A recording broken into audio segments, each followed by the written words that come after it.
Hello beautiful people, welcome back to my channel again. So welcome back to a brand new video. Welcome back 10th graders, क्योंकि मुझे पता है इस video का आप लोगों को बहुत दिनों से इंतजार था कि कब मैं प्री बोर्ड स्ट्रेटजीज लाने वाली हूँ. And well here I am owing to all your request because मैं आप लोग का रूठना नहीं देख सकती.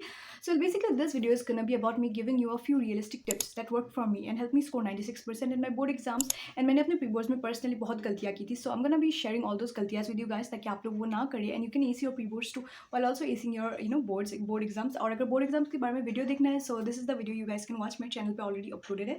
So well also the thing is मैंने ना अपने बोर्ड एग्जाम्स में एडुकार्ड के बुक्स यूज़ किए थे अपने एक फ्रेंड से बोरो करके and I couldn't purchase those books क्योंकि वो आउट ऑफ स्टॉक ही थे ऑल द टाइम. सो मैंने सोचा कि I am gonna help you guys out. So मैंने वो बुक्स परचेज कर लिया and I am gonna be giving a very very honest review to you guys about those books क्योंकि मुझे उन बुक्स ने काफ़ी ज़्यादा हेल्प किया था. लाइक एक्चुअली बहुत ज़्यादा हेल्प किया था उन बुक्स ने. और वो प्रशांत भैया लिखते हैं so it's kind of a surprise and it's really nice क्योंकि पता है हम सबको पता है दिगराज भैया प्रशांत भैया ने हम लोग कितना ज़्यादा हेल्प किया in all our journey. So I'm gonna be giving you guys a few realistic tips as well as give my honest review on the books and some secret tips that I followed that helped me score 96%. और last minute hacks के लिए तो video बिल्कुल भी skip मत करना क्योंकि बीच बीच में ये last minute hacks आने वाली है which are gonna be your life savers. So well without any further ado let's move into the video. So before moving on to all the science tips let me show you कि एडुकार्ड books ने मुझे कैसे help किया था और उसमें अच्छे से अच्छे फीचर्स क्या थे. वेल हालांकि मुझे सब फीचर्स तो नहीं मिल पाए क्योंकि मैंने अपने फ्रेंड से बुक्स बोरो किया था but I am gonna tell you guys कि वो बहुत ज़्यादा इंपॉर्टेंट और अच्छे क्यों है. So let's move on to the features of the book first. So let me tell you quickly about the coolest features of this book. Well, there is the study motivation for you because studying doesn't suck as much as failing does. So here I have this two books. एक है science का और एक है maths का which is basically of standard mathematics. मुझे ये मैंने ये बहुत टाइम पहले परचेज़ करे थे but I didn't get the time to open them. So मैंने सोचा कि एक साथ ओपन करेंगे. So now I am opening it together with you guys. तो सबसे पहले तो ये सैम्पल पेपर जो प्रशांत भैया ने लिखा है. Well I am really excited to show you guys about this and there is this hamper where you can from which you can send gift to your teachers. So the first coolest feature of this book are the 3 booklets जो मतलब board exam pattern के जैसे होते हैं. पूरा board exams में यही मिलता है. ऊपर लिखा भी हुआ है प्रयास. तो हमें बोर्ड एग्जाम्स में ऐसे ही कॉपीज़ मिलते हैं जिसमें आप लोग OMR शीट फिल करने का प्रैक्टिस कर सकते हो क्योंकि उसमें बहुत टाइम जाता है क्योंकि पता नहीं होता. And then you get 3 bonus sample papers जिसमें मतलब सेट 1 सेट 2 सेट 3 क्योंकि बोर्ड में सबको अलग अलग सेट्स के पेपर मिलते हैं. तो along with the 10 sample papers in the book you also get 3 bonus papers. In papers को तुम लोग ना उन बुकलेट्स में लिख कर प्रैक्टिस कर सकते हो OMR शीट फिल करके अपने एडमिट कार्ड से देख कर. सो this is gonna really help you guys save time and also you will be familiar with the patterns. पूरे बोर्ड पैटर्न को कॉपी किया गया है यहाँ पे. जैसे कि CBSE ने सैम्पल पेपर रिलीज़ किया था वैसे ही सब कुछ रिलीज़ किया गया है. So these are the booklets and the sample paper bonus papers. Now let me give you a quick flip through of the sample paper का book जो फर्स्टली तो प्रशांत भैया ने लिखा है. And then you get the content जिसमें 10 sample papers है पूरे. जो लास्ट के 3 सैम्पल पेपर्स है those have the most likely questions to come और थोड़े से हार्ड पैटर्न में है. फिर the time management ideas for वायोल की साइंस में कैसे 3 घंटे का टाइम अच्छे से मैनेज कर सकते हो तुम लोग. And then the mark break down scheme so that you can focus more on the part which is gonna carry more marks. And amazing mind maps जैसे कि मैंने बोला mind maps help you connect all the things together. These are gonna really help you and these are the handwritten notes of Prashant भैया यहाँ पे बना के दे दिया है. so I'm pretty sure this things will help you a lot guys क्योंकि मुझे तब माइंड मैप्स नहीं मिले थे. तो well and I am really happy that तुम लोगों को मिल रहा है. सो यूटिलाइज इट प्रॉपर्ली. फिर हर एक सैम्पल पेपर्स पहले तो सैम्पल पेपर्स के आंसर ना नीचे दिए होते हैं along with the concepts that have been applied here. और बाकी 3 4 5 के जो आंसर्स है वो ना पूरा सैम्पल पेपर खत्म होने के बाद पीछे दिया होता है ताकि तुम खुद सॉल्व करो फिर आंसर चेक कर पाओ. और जो लास्ट के सैम्पल पेपर्स होते हैं ना उनमें ना बेसिकली जो एंड में QR कोड होता है तुम्हें उससे वहाँ से ना वो स्कैन करना होता है जो आंसर मिलता है तुम्हें. तो यहाँ पे तुम देख सकते हो डायग्राम से लेके MCQ पूरे 20 मार्क के सब कुछ मतलब तुम्हें कम्प्रीहेंसिवली प्रैक्टिस करवाने के लिए पूरा दिया गया है. And there are 10 sample papers and I am telling you guys कि पूरे 10 सैम्पल पेपर्स करना ताकि तुम मतलब आंसर से फेमिलियर हो जाओ ताकि कुछ भी मिस ना हो. और जितना हो सके जितना सैम्पल पेपर्स करोगे उतना ही अच्छा होगा. ये लास्ट सैम्पल पेपर का आंसर तुम्हें यहाँ से QR कोड स्कैन करके मिल जाएगा.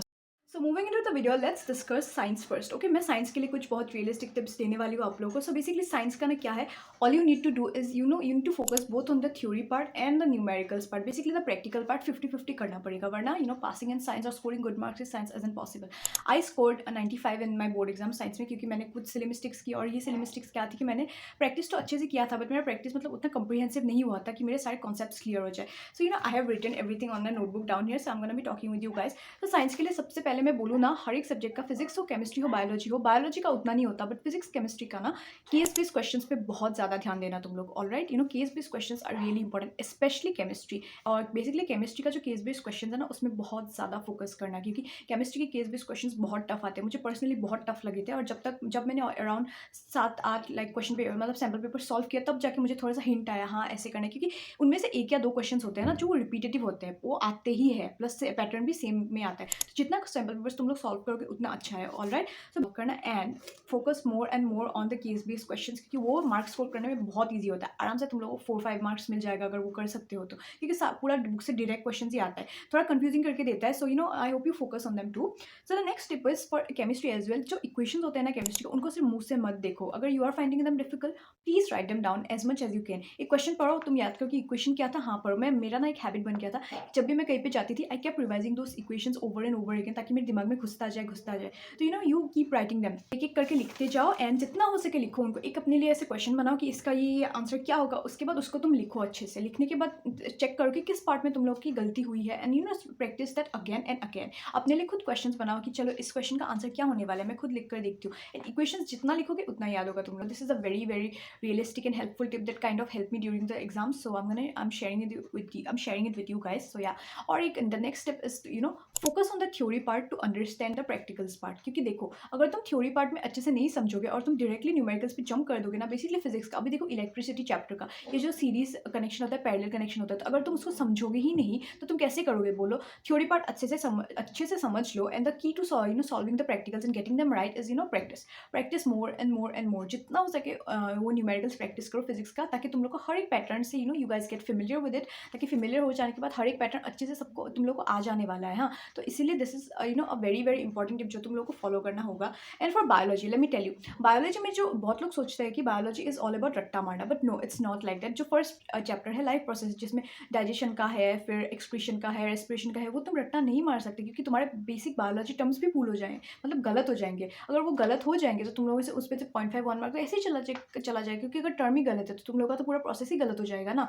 तो मैं बोलती हूँ तुम ना प्रोसेस को अच्छे से समझो। मैंने क्या किया था इसके लिए, I personally watched a lot of lectures, and उनमें से मुझे बहुत ज़्यादा हेल्प मिली थी प्रोसेस को अच्छे समझने के लिए। मैंने इतनी बार उनको लिखा था, पढ़ा, मतलब नॉट लिखा था, पढ़ा था, and I connected all those things together, ताकि मेरा मतलब दिमाग में वो प्रोसेस बैठ गया था कि कैसे मतलब होता है। And the most important thing that help me in biology is mind maps. Alright, do not underestimate the power of mind maps. किसी भी सब्जेक्ट में अंडर एस्टिमेट मत करना, क्योंकि mind maps are gonna help you a lot, a lot. क्योंकि mind मैप्स हर एक प्रोसेस को बायोलॉजी में इंटरलिंक करने में तुम्हें बहुत ज़्यादा हेल्प करते हैं, और उसी वजह से तुम्हारे हर एक प्रोसेस अच्छे से क्लियर हो जाता है, और इसीलिए you are able to score good marks in biology. Coming on to physics, let me tell you physics में क्या है। You need to focus on the practicals and the theory part a lot, क्योंकि physics से बहुत indirect questions आते हैं तुम्हारे theory part से भी, और इस क्या बोलते हैं इसमें प्रैक्टिकल पार्ट से भी। क्योंकि and for that the only possible thing to help you guys solve all those is solve all the questions of NCERT book, do not skip any, and जितना हो सके सैम्पल पेपर सॉल्व करो। मैंने ये repeatedly मेरे पहले videos में भी बोला है कि जितना हो सके सैम्पल पेपर सॉल्व करो। क्यों पता है, क्योंकि सैम्पल पेपर में ना जो पैटर्न होता है वो तुम्हें दिया जाता है,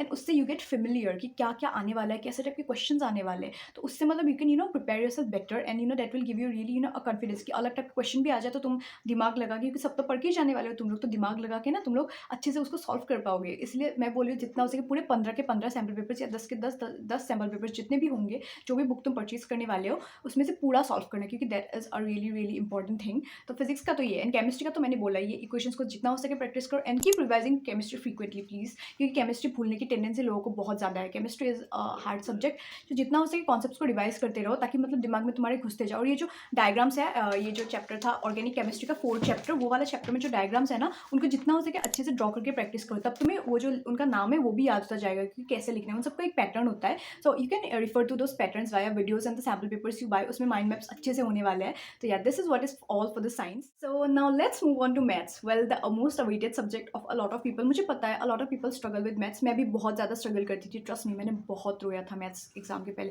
but I don't know somehow I was able to solve maths questions. Last तक मेरा मैथ्स काफ़ी इंप्रूव हो गया, और उसी वजह से मैंने 11 में मैथ्स ले लिया, और इस बार मेरे थोड़ा हवा टाइट हो रहा है मेरा, क्योंकि मैथ्स थोड़ा सा टफ है 11 में, बहुत ज़्यादा प्रोबेबिलिटी भी बहुत टफ है 11 में। सो बेसिकली मैथ्स का ना क्या है, मैं बोलती हूँ practice is the key to solving all the questions in maths. मैंने मैथ्स बहुत प्रैक्टिस किया था, और इसीलिए मेरा सब कुछ हो गया। I scored 100 in maths in my board exams of course, और प्री बोर्ड में मुझे शायद 77 मिला था, मैंने गलती की थी, या एक प्री बोर्ड में मुझे मिला था 74, दूसरे वाले में मुझे मिला था 77। तो वेल मैथ्स के लिए मैं बोलती हूँ, so let me me give you a quick flip through of the Educart books as well now, क्योंकि उसमें भी मैथ्स के अमेजिंग फीचर्स है जो तुम्हें बहुत हेल्प करने वाले हैं। मुझे वो फीचर्स मिले होते तो I would have been blessed at that time, उतनी मेहनत करनी ही नहीं पड़ती, क्योंकि इससे इन सबसे तुम्हारा मेहनत बहुत कम हो जाता है। The thing about mind maps, पता है तुम्हें माइंड मैप्स बनाना ही नहीं है अब, क्योंकि तुम्हें हर एक बुक्स में मिलने ही जाते हैं। मुझे तब मुझे नहीं मिले थे mind maps, I just got the revision notes and the questions. तो या अभी मैं दिखाती हूँ तुम लोगों को मैथ्स में क्या क्या है उस बुक में, तो चलो देखते हैं। तो अभी चलो ये स्टैंडर्ड मैथमेटिक्स के बुक के बारे में बोलती हूँ, which is gonna be a life saver for you guys as well. Cause चलो मैं तुम्हें जल्दी से बोलती हूँ कि क्या क्या अच्छे अच्छे टिप्स है इस बुक में। ऑलराइट, सो पहले तो ये ऊपर से ऐसा एक कवर आता है जैसे कि साइंस में भी आया था, वो खोलने के बाद here also you get the additional question papers, set 1 set 2 set 3 का क्वेश्चन पेपर्स मिलता है, जिससे यू कैन प्रैक्टिस एफर्टलेसली। और ये 3 प्रैक्टिस करने के लिए तुम्हें बुकलेट्स भी मिलते हैं नीचे, तो तुम उन बुकलेट्स में OMR शीट प्रैक्टिस करने का फील करना, क्योंकि वो पहले में नहीं आता, कुछ कुछ नंबर्स लिखने पड़ते हैं तुम्हें एडमिट कार्ड से देख के। तो अगर तुम घर में प्रैक्टिस कर पाओगे ना तो क्या अच्छा होगा पता है, तुम्हारा OMR दिन फिल करने के लिए 15 मिनट दिया जाता है। तुम 5 मिनट में OMR सॉल्व फिल करके तुम बाकी के जो 5 मिनट बचेंगे उनमें तुम मैथ्स के MCQs को सॉल्व करना शुरू कर सकते हो मुंह में ही। And now let me quickly give you a flip through of the book. जिस ये बुक लिखा है किसी bachelor of commerce Mansi Sharma ने, I am pretty sure she's good person, मुझे पता नहीं है। फिर 10 सैम्पल पेपर्स है, and then time management scheme, क्योंकि मैथ्स में this is really really important, so it's a really cool thing for y'all ऑल। एंड उसके बाद यहाँ पे आता है कूलेस्ट माइंड मैप, जहाँ पे देखो ये ग्राफ भी अच्छे से दिए गए हैं ताकि तुम कॉन्सेप्ट्स अच्छे से समझ जाओ। फिर AP देखो, AP समझाने के लिए तुम लोग को इतने डायग्राम से मतलब डिपिक्ट किया गया है चीज़ों को। ट्राइंगल के थ्योरम्स याद करने के लिए तुम लोग को अच्छे से ये सब दिया गया है। फिर applications of trigonometry, elevation, depression समझने के लिए these are gonna be your life savers, I am telling you guys. And यहाँ पे सैम्पल पेपर, पहला सैम्पल पेपर में सारे आंसर्स नीचे दिए होते हैं तुम लोगों को, तो यहाँ पे you really get the hint कि कैसे सब कुछ सॉल्व करना है। और यहाँ पे लिखा भी होता है कि जनरल कॉन्सेप्ट क्या है, अगर तुमको किसी क्वेश्चन में डाउट आ जाए and you see the answer and you don't know कि कैसे निकाला, कौन सा कॉन्सेप्ट यूज़ हुआ, तो वो भी यहाँ पे लिखा होता है, सो that you don't get confuse. और तुम्हें पता होगा कि किस टाइप के क्वेश्चन में कौन सा कॉन्सेप्ट और कौन सा फॉर्मूला यूज़ करना है। ये बुक्स जरूर परचेज कर लेना यार। So this is the reason you should purchase all the maths and science की books from Educart and all the other subjects, क्योंकि तुमने देखा है कि तुम्हें प्रैक्टिस करने के लिए बुकलेट्स मिलते हैं अच्छे वाले, plus you get all the three question paper जिससे तुम अच्छे से प्रैक्टिस कर सकते हो, along with the sample papers and the booklets, along with the sample papers, the extra question papers and the booklets, तुम अपने preparation को you can take it to a skyrocketing level. So yeah, so now talking about the tips for maths, तो let me tell you, firstly तो maths के लिए तुम जितना हो सके उतना मतलब सॉल्व करो, मतलब क्वेश्चंस जितना हो सके उतना सॉल्व करो, और फिर सैम्पल पेपर से सॉल्व किया करो। जब भी अभी देखो नवंबर का महीने का स्ट्रेटेजी बता रही हूँ मैं, तो नवंबर के महीने में ना लास्ट में तुम क्या करो, कुछ भी नया मतलब जो चीज़ तुमने कुछ भी रेफरेंस बुक सॉल्व करने मत जाओ, जैसे कि RD शर्मा, RS अग्रवाल, कुछ भी सॉल्व मत करना। ऑलराइट, तुम इस मैथ्स के लिए ना तुम NCERT जितना हो सके सॉल्व करो और सैम्पल पेपर्स ही सॉल्व करो, क्योंकि उससे मतलब तुम्हें क्या होने वाला है, सैम्पल पेपर्स में अलग अलग पैटर्न के क्वेश्चंस मिल जाएंगे, और वो वही पैटर्न के क्वेश्चंस आते हैं लास्ट 5 ईयर्स से लेकर 7 ईयर्स PY की सॉल्व कर जितना हो सके, क्योंकि वही पैटर्न के क्वेश्चंस आने वाले हैं। क्योंकि अभी अगर तुम एक कोई रेफरेंस बुक सॉल्व करने बैठोगे तो ना वो खत्म हो पाएगा, ना सैम्पल पेपर, ना NCERT, and you will and up scoring really really bad in your maths exam, trust me guys. तो जितना हो सके NCERT को अच्छे से, NCERT के एक भी क्वेश्चन को स्किप मत करना, not even the example sums, alright. तो उसमें से वो सब सॉल्व करो, and after solving all of them solve as many sample papers as you can. 15 sample papers हो गए, 10 सैम्पल पेपर्स हो गए, और एक बुक बाय कर लो अगर हो गया तो तुम्हारा। तो जितना प्रैक्टिस हो सके उतना करो, ताकि तुम्हारा मैथ्स मतलब इंप्रूव होता जाए, और तुम you get familiar with all the patterns that are gonna come for your maths exams. तो ये तो एक बहुत बड़ा टिप है for familiarising yourself with all the patterns, ताकि तुम्हें हर जैसा भी टाइप का क्वेश्चन है तुम्हें आ जाए, ऑलराइट। और MCQ पे अच्छे से ध्यान देना, ऑलराइट, क्योंकि MCQs एक्चुअली टफ आते हैं, साइंस के भी, मैथ्स के भी, हर एक सब्जेक्ट की। SST के भी टफ आते हैं, अंदर से आते हैं बहुत, तो SST भी कुछ स्किप मत करना। तो SST की बात बोलती हूँ। And another tip for maths is time management. You have to manage your time very very very wisely for maths, alright. मैं उसके लिए मैं एक बहुत realistic tip for time management in maths, जो हर लोग सब लोग बोलते हैं और मुझे भी बोला गया था, plus I applied and it help me a lot.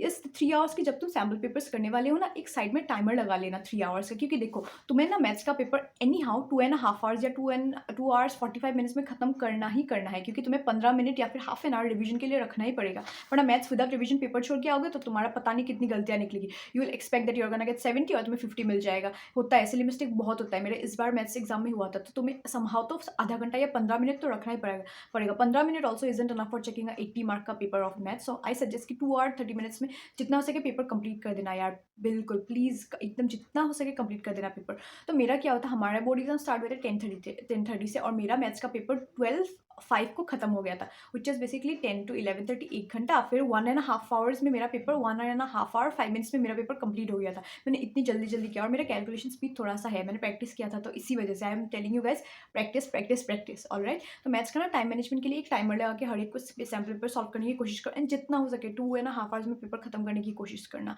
It's a very very important tip, and it's not a life saving tip, it's an important tip. It's going to save you all from scoring bad marks in maths. All right, and then moving on to the third tip, which is the last month, जो maths का last month होगा उसमें मैंने बोल ही दिया है, कोई भी नया चीज़, नया बुक, नया चीज़ मतलब बिल्कुल भी ट्राई मत करना। ये जो लास्ट महीना है, PYQs, क्वेश्चन बैंक्स और सैम्पल पेपर्स के लिए ही रखो, because you will of course solve the NCERT through out the year. तो ये 3 महीना PYQs, sample papers and question banks जितना हो सके सॉल्व करो, ताकि तुम हर एक क्वेश्चन से फेमिलियर हो जाओ, क्योंकि बहुत बहुत इंपॉर्टेंट है भाई। ये चीज़ बिल्कुल भी स्किप मत करना लास्ट महीने में कि चलो मैंने ये चैप्टर नहीं किया, ये चैप्टर टफ लग रहा है तो मैं एक नया बुक शुरू कर देता हूँ ये चैप्टर करने में।